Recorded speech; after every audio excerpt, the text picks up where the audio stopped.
A man must give the oath in his own religion, for though all men may know by nature that there is an almighty power, nevertheless they believe not that they swear by him or any other form or name than what their own, which they think the true religion teacheth them. So I think it's saying if you're going to swear an oath under God, you got to say under Allah or under Yeshua or under Jehovah. There's only one true God, so you Jehovah's Witnesses, you didn't see no Jehovah. It's God. It's not Yahweh. It's not Jehovah. It's not Jesus. It's not the Holy Spirit. It's God. You only got the one true God. That's it. And that God is nature's God, because there is no actual God. But if you're going to swear an oath, do you swear to tell the truth, the whole truth, and nothing but the truth, so help you God? I don't believe in God, so I'd have to disagree with that. I will tell the truth and the whole truth and nothing but the truth. So help me, so help me nature's God, so help me, maybe put my loved ones. Do you swear on the lives of your children? Can I just swear to God? Growing up, actually, I had a cousin that always swore to God. I swear to God to think, and he was lying. It's so easy to, I swear to God. No, I swear to God that it happened. Oh, shit. He swore to God. A liar couldn't do that. A liar could not swear to God. And it actually makes a liar out of you if you don't believe, right? Do you tell the truth, the whole truth, and nothing but the truth? So help you God. I'm an honest person. I was going to tell the truth until that last fucking part. So help me God.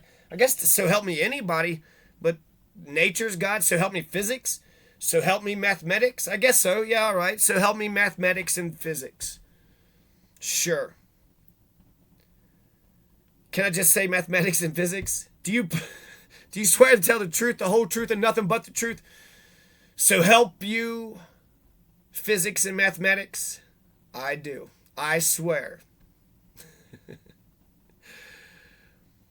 As 23. 22, against incommodity. Reason, therefore, in the law of nature over and above all these particular laws doth dictate this law in general, that those particular laws be so far observed as they subject us not to any incommodity. So the freedom of traffic and commerce, the right to judge the necessity of the mean and the greatness of the danger. I got 23. Natural laws, natural rights by Hobbes. But let's start with the main 19. And let's just see if I can just read them off real quick. 19. On witnesses. Witnesses help discern the truth. If you have person A and person B, person C helps to figure out what happened between person A and person B. No biased person can be the judge. Oh, you're biased? You can't be the judge or the mediator or the arbitrator. The judge has to be impartial, fair, and even-handed, have no conflicts of interest, be disinterested, non-biased third party, a judicial referee. Not on this side, not on that side. If you're going to get profit or honor or pleasure, right, some of these sadistic assholes, sadistic oppressors, just like, oh, man, I like the power that I have. So, for the same reason, no man in any cause ought to be received for arbitrator, to whom greater profit or honor or pleasure apparently ariseth out of the victory of one party than of the other, for he hath taken, though an unavoidable bribe, yet a bribe, and no man can be obliged to trust him. And thus also the controversy and the condition of war remaineth contrary to the law of nature. Page 98, the Leviathan, Thomas Hobbes. So, you can't be a biased person if you're a judge or arbitrator. You can't be biased. If you're biased towards one side or the other, you got to recuse yourself and get another judge or get somebody else. And judges, why does the system try to take a tiny little fucking thing and make the biggest fucking deal about the damn thing? When if you had an arbitrator or if you had a mediator, they could say, okay, what happened on this side? What happened on that side? And you probably could come to some sort of rectification without, the hoopla. So on witnesses, witnesses help to discern the truth. No person who is biased can be a judge. No man is the judge or arbitrator or mediator in his own cause. That kind of makes sense. No man is a fit arbitrator in his own cause of submission to arbitration. Therefore, it's a law of nature that they that are at controversy submit their right to the judgment of an arbitrator. So if a judge actually wanted to, I almost feel like that should be the first process. First, go to the mediator. Go into arbitration. Go to the mediator. Can we work this out? Is there a way to work this out without having to get on to the main track of the criminal justice process? Because the end of this is, jail time or a fine, a major fine, probably jail time, right? And then probation and who knows what else. So, of submission to arbitration. No person can submit to, in his own cause. Mediators, peacemakers have free passage, and then both parties agree on their arbitrator. They said that a bunch of times. I'm using his. He come up with 19 in 4 pages. He just wrote 19 laws of nature. Then I was able to find 4 more in his Elements of Law, Human Nature book. So 19, he listed these 19 in order. So in a way, you probably could just say, pull out the, both parties have to agree on their arbitrator. And that makes sense too. I don't trust that guy. That guy's clearly in your pocket. That guy has it out for me. Now this person, I trust that person. I like that person. I think that person would actually be honest, weigh the evidence, listen to you, listen to me, and then come up with a fair agreement. One that doesn't make everybody perfectly happy, but it's win-win. We walk away happy. Can we have that? Can we have arbitrators and judges and mediators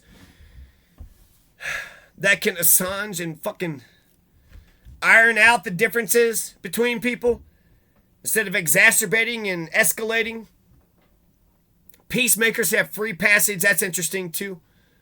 Cornstalk was on a peace mission and he got killed. Malutha was on a peace mission and a bunch of Caucasians killed him.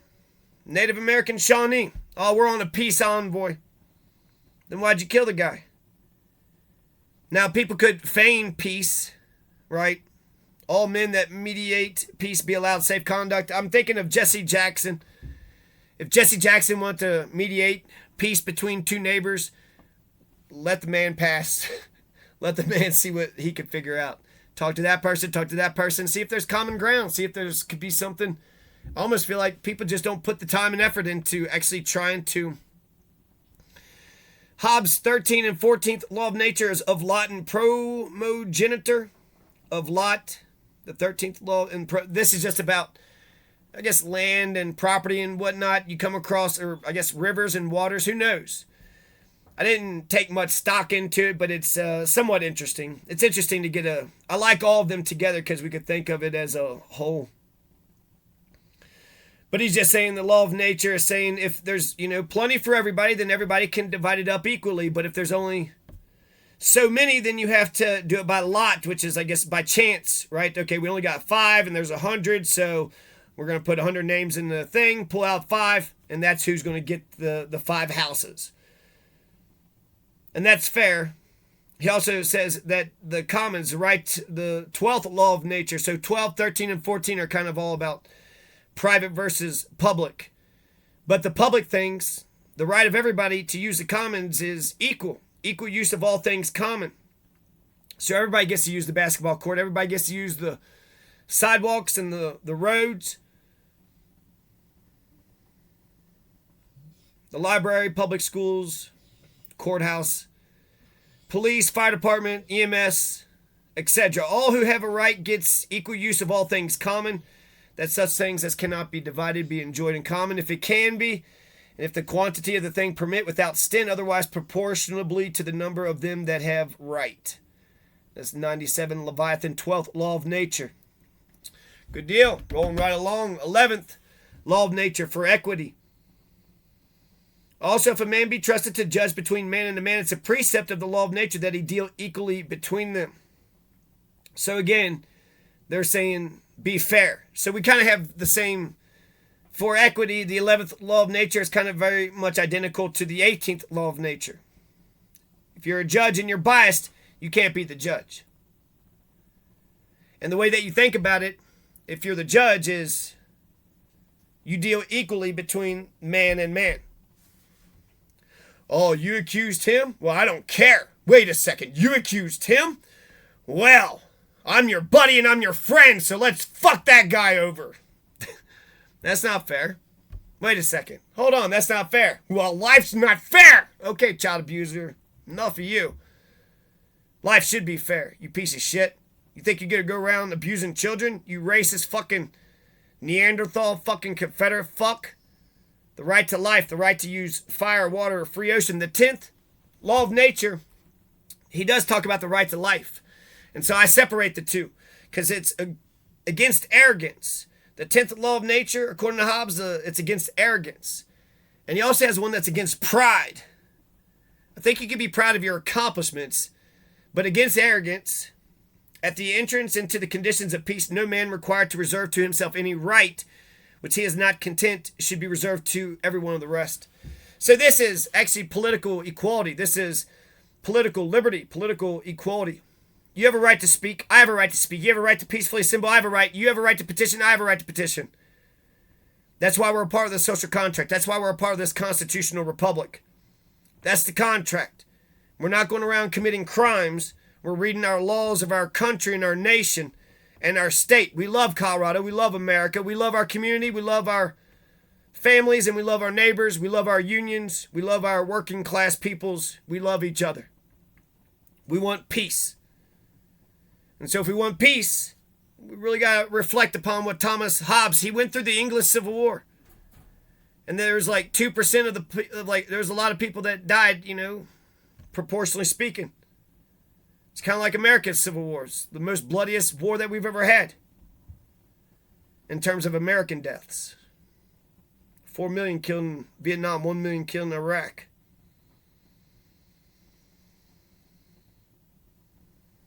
So the right to political liberty is the 10th law of nature. Against arrogance. So against pride, he's saying that everybody has to acknowledge each other his equal by nature. And the breach of this precept is pride. And then some of the punishments of this is just that we're just going to call you a name. If you breach this law, then we're going to say, well, he's a prideful son of a bitch. And that's it. So basically, the right to demand humbleness is the 9th law of nature. And, we are equals, but we're not equals. Some people can do some things better. But in terms of political equality, do you have greater free speech than me? Some people might have access to newspapers, so you do have more free speech.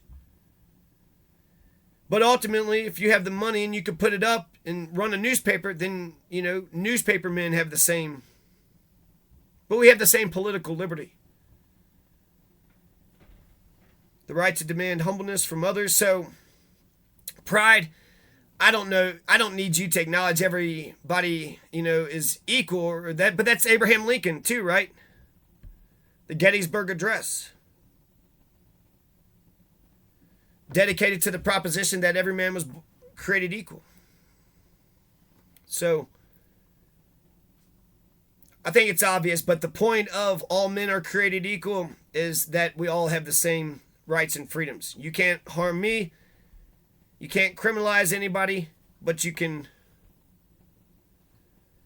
have a right to bear arms in defense of your home, person, and property. So, political liberty, political equality is the 10th law of nature. The 9th law of nature is, just being humble against pride. Number 8 is against contumely. This is Hobbes' 8th law of nature. The freedom from hatred and contempt of others. And because all signs of hatred or contempt provoke to fight insomuch, so this is,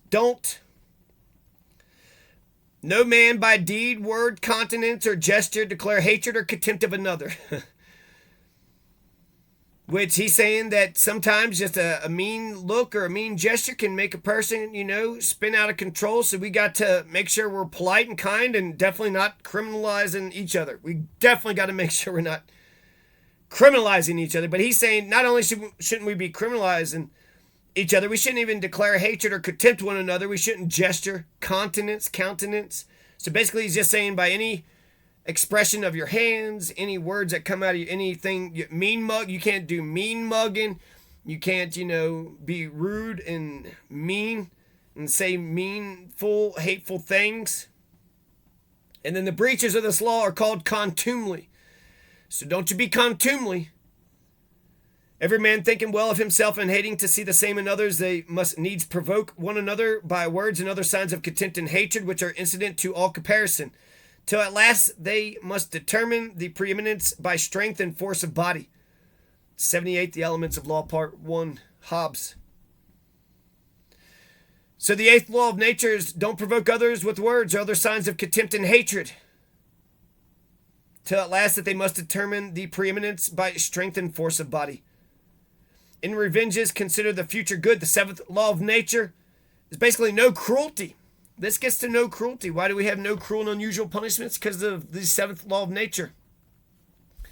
In revenges, that's what he's calling justice at the court, a revenge, which is interesting phrasing. In revenges, men look not at the greatness of the evil past, but of the greatness of the good to follow. That's the seventh law of nature. So eye for an eye, when you think about that, you're mad and you're like, oh, I want both of your eyes and two of your arms and two of your legs. But if you're thinking of the greatness of the good to follow, okay, one eye to another eye, okay, now we're at peace, right? There's been justice. You can't go around gouging out people's eyes. What the fuck are you doing? Why'd you gouge out his eye? We got to gouge out yours. Or give me $100,000. Give me something equivalent, eye for an eye, or something equivalent. The right and responsibility to consider the future good, that no revenge be taken upon the consideration only of the offense past, but of the benefit to come. So, that's just good, logical sense. That's just a good way to fucking be. Because you could just be cruel to somebody. How about this? How about we just be cruel to him forever? And even then, I'm not a slave or a master, so it's almost like, who's going to terrorize and be cruel to him? You? We got to hire you to be cruel to him? Can't we just put him in jail and just walk away and not worry about it?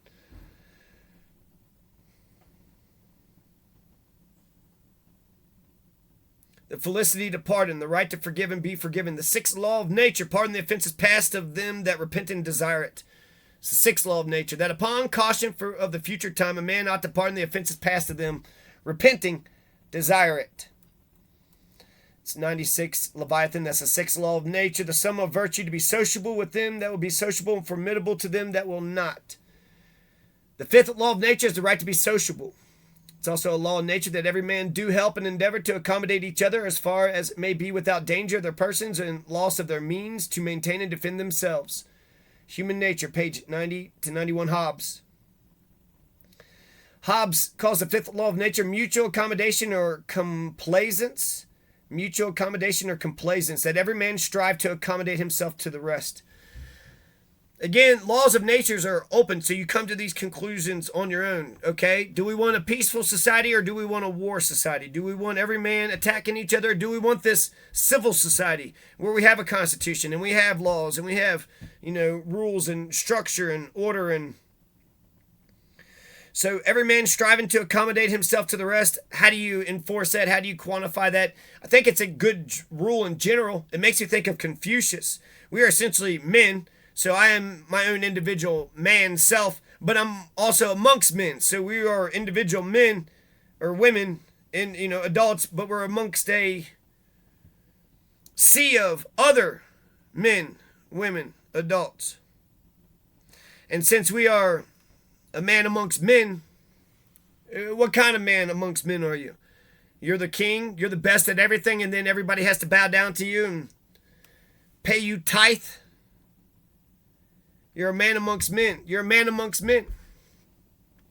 So you're good at doing your own individual thing, but Confucius just says you have to work that out for yourself. What kind of man are you, and what kind of man are you amongst men?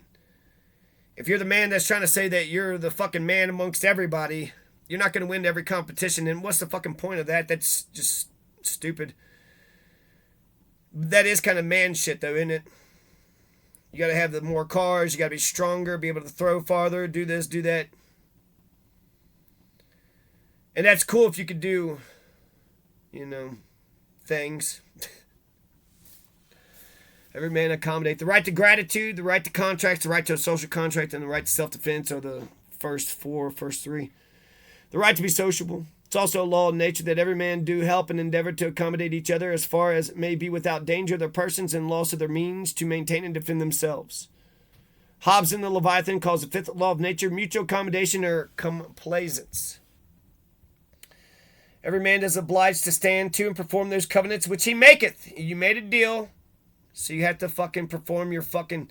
You made a deal, $100 for the fucking thing. You gotta do the fucking deal, motherfucker.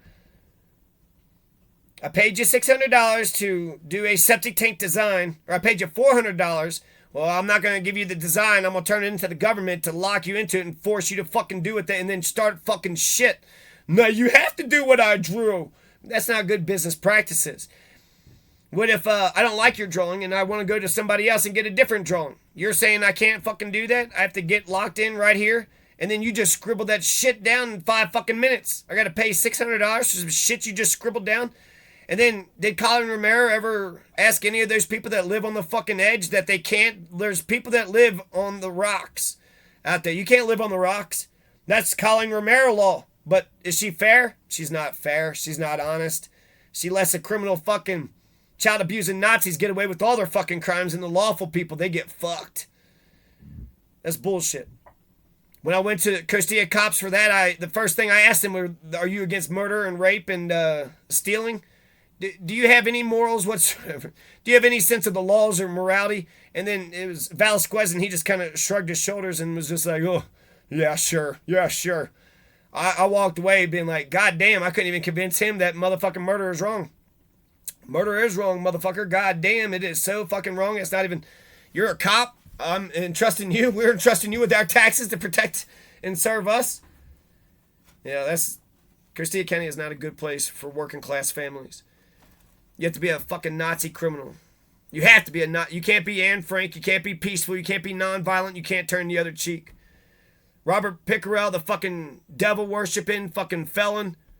He gets to commit crime after crime after crime after crime. And if you're a good citizen, you can't defend yourself. No, you can't even get mad. You're not even allowed to get mad. That's what one of the police said. Getting mad is not the crime. The criminal doing the crimes is the fucking crime, you piece of shit. And I can get fucking mad about you not doing the fucking thing and stopping this fucking bullshit. And you're saying I can't stop it either? I have to just sit here and let this person...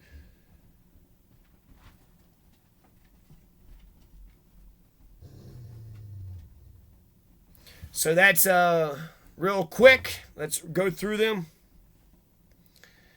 The 23 enumerated natural rights by Hobbes. I think you could take all these to the bank. We have a right to self-defense. We have a right to a social contract. We have a right to contracts. We have a right to gratitude, a right to be sociable, right to the felicity to pardon.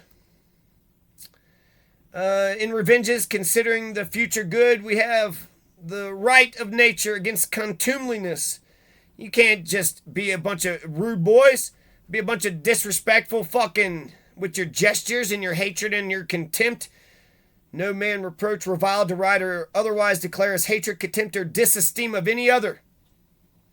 Because all signs which we show to one another of hatred and contempt provoke in the highest degree to quarrel and battle, in as much as life itself with the condition of enduring scorn is not esteemed worth the enjoying, much less peace. To declare hatred is to declare war. Hobbes, Human Nature, page 92. Against pride, number 9. Number 10, against arrogance. Also a right to life, the right to fire, water, free air, motion, transportation, shelter, and all things else, without which a man cannot live or not live well.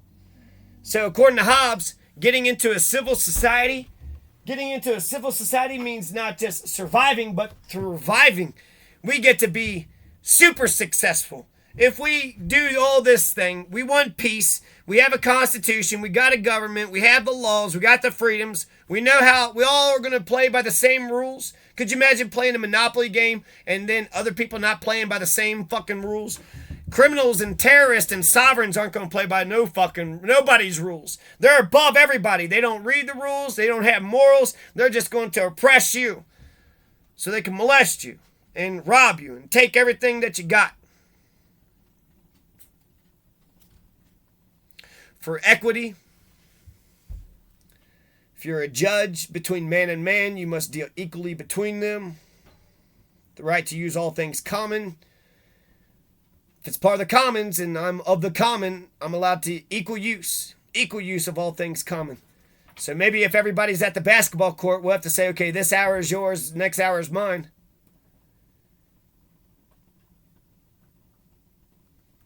Of lot, of primogeniture and first seizing of mediators. Peacemakers have free passage. Both parties agree on their arbitrator. Of submission to arbitration, 16th law of nature. 17th law of nature, no man is the judge or arbitrator or mediator in his own cause. 18th, no biased person can be the judge. Right? Judges have to be fair and balanced. That's the best thing you could say about a judge. The point of the law is to prevent one person from injuring another person. And if judges are fair, what? Robert Pickerel pointed a crossbow at you. Well, that's felony menacing. Wait a second. Robert Pickerel is part of a drive-by shooting. Well, that's felony menacing. He was spotlighting you. Well, that's harassment. Those are crimes in Colorado. You can't come to Colorado. Well, he ignored planning and zoning. He's a criminal piece of... He hated that I have a gate. He hated that I'm lawful. I got insurance. That I got my permits. And that I got a gate. And that I'm 6'1". He's fucking jealous. He's jealous of my goodness and my light. And that I'm a good American citizen and I'm dedicated to. So far, dedicated to being good and polite, decent, lawful, neighborly, virtuous. And I'm going to hold on to my soul for as long as I can. It just sucks that when Robert Pickerel is committing crimes against me, I'm not allowed to defend myself. The cops ain't going to do a goddamn fucking thing. I just have to sit there like a dumb fuck while you rape me and my wife and my kids and my fucking puppies and kittens and my house and the fucking land and all of it. Just stand there like a dumb fuck while you just fuck me over, huh? For the same reason, no man in any cause ought to be received for arbitrator, to whom greater profit or honor or pleasure apparently ariseth out of the victory of one party than of the other, for he hath taken, though an unavoidable bribe, yet a bribe, and no man can be obliged to trust him, and thus also the controversy and condition of war remaineth contrary to the law of nature. The right to a fair arbitrator, mediator, judge, and witnesses. If you have person A and person B, and they're like, hey, he did this and he did that, you get witnesses. Okay, what the hell is the truth? What the hell is the truth? It was just me and Robert Pickerel, but his dog, he stayed the night at my house for 3 days. When Robert Pickerel's over there, fucking so many fucking rude, stupid, shitty fucking things. Motherfuckers telling me to spotlight his house. Why? So it looks like I'm spotlighting your house? He said that there is fucking people fucking with him. Why don't you spotlight my house again? Spotlight it again. Spotlight it again. Oh, it looks like Jonathan is just being mean to Robert. Poor Robert. When Robert pointed the fucking crossbow at me, it's because when he was spending the night, he was in the garage and I'm in the main house. Well, the door was open and one of his dogs, because he brought his dogs over too. Yeah, Robert Pickerel, I'll be a good fucking neighbor. I'll be a fucking friend. I'll be nice to you assholes, because I'm sure if I'm nice to you, you're going to be nice to me. All I wanted was for you all to be fucking nice to me. But you said, oh, he's nice, so we're going to rape the shit out of this. Jesus Christ, he's a kind person. He listens to the law. His light makes your criminality look awful. He's a devil worshiper. That's the side you guys are going to be on, the devil worshiping side? I wish I lived in a society that what if he would have pointed the crossbow at me? And then what if I would have had to stand up for myself? And then what if he lies about it? And then what if the cops arrest everybody and then takes everybody's property and then nobody can fucking live and do anything? Because you guys are so dedicated to a fucking goddamn fucking child abusing Nazi fucking sovereign movement, you pieces of shit. You guys are so dedicated to KKK criminality. You know you didn't read the laws. You know you didn't read the Constitution. You know you don't give a damn. And it's petty jealousy. Because I didn't ask any one of them. I didn't harm a single fucking one of these rat bastard fucks.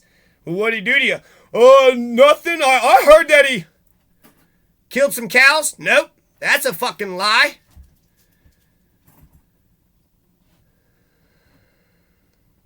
But why would you believe dumb shit? Why would you just believe any dumb shit that anybody says, I think you fucking killed the cows? Just so you can blame other fucking people, you pieces of shit. Fucking right-wing, sovereign, Nazi, child-abusing piles of shit. They lie. They're criminal fucks. One of their fucking cows died. We'll just say it died. Maybe it just had a disease.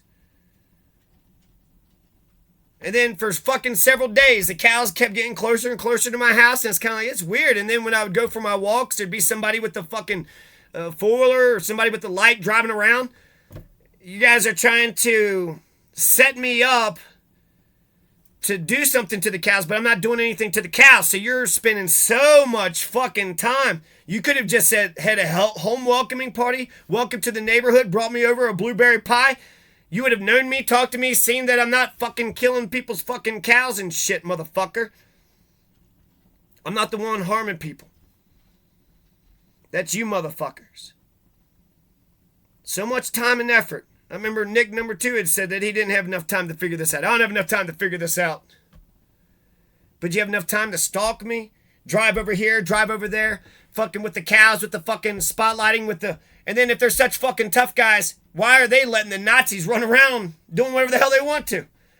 They should definitely wonder why the hell birds of a feather flock together. Why are you all in cahoots with the same pieces of shit that allowed motherfucking Xanis and fucking Samantha to get away with their crimes for 5 fucking years? And the cops acted like if they weren't protesting the government, they wouldn't have done shit anyways.